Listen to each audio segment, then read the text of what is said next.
എരുമേലിയിൽ നിരോധനം ലംഘിച്ചും രാസസിന്ദൂര വിൽപ്പന വ്യാപകം.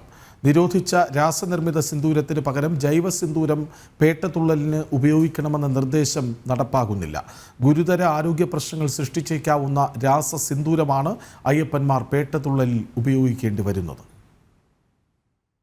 എരുമേലിയിൽ നടക്കുന്ന പേട്ടതുള്ളലിൽ ആചാരപരമായി വർണ്ണസിന്ദൂരങ്ങൾ ഉപയോഗിക്കുന്നുണ്ട്.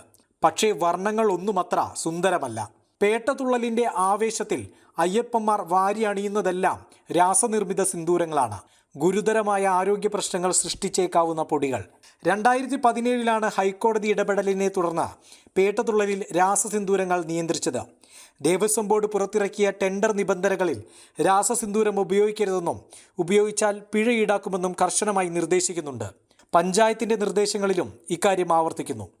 രാസസിന്ദൂരങ്ങൾക്ക് പകരം ജൈവസിന്ദൂരം വിൽക്കണമെന്ന നിർദ്ദേശമുണ്ടായിട്ടും എല്ലായിടത്തും വിൽക്കുന്നത് രാസസിന്ദൂരം തന്നെയാണ്. അതിൽ രാസസിന്ദൂരം ഉപയോഗിക്കുന്നുണ്ട്.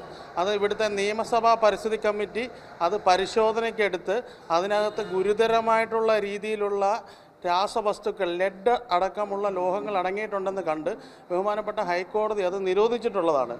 എന്നാൽ ആ നിരോധനം ഇവിടെ നടപ്പാക്കുന്നില്ല. ഇവിടെ രാസസിന്ദൂരം വ്യാപകമായിട്ട് വിറ്റുകൊണ്ടിരിക്കുകയാണ്. പേട്ടതുള്ളലിൽ വിയർത്തൊലിക്കുന്ന അയ്യപ്പന്മാരുടെ തൊലിപ്പുറത്ത് മാത്രമല്ല, ശരീരത്തിനകത്തേക്കും ഈ രാസസിന്ദൂരം എത്തുന്നുണ്ട്. ഇങ്ങനെ ഉപയോഗിക്കുന്ന സിന്ദൂരം പ്രദേശവാസികളിലേക്കും നേരിട്ടെത്തുന്നു. പേട്ടതുള്ളലിന് ശേഷം നടത്തുന്ന സ്നാനത്തിലൂടെ ജലാശയങ്ങളിലേക്കും എത്തുന്നുണ്ട്. നിബന്ധനകളിലും നിർദ്ദേശങ്ങളിലും മാത്രം നിരോധനം ഒതുങ്ങുമ്പോൾ ഗുരുതര ആരോഗ്യ പ്രശ്നങ്ങളിലേക്കാണ് അധികൃതർ അയ്യപ്പന്മാരെ കൊണ്ടെത്തിക്കുന്നത്.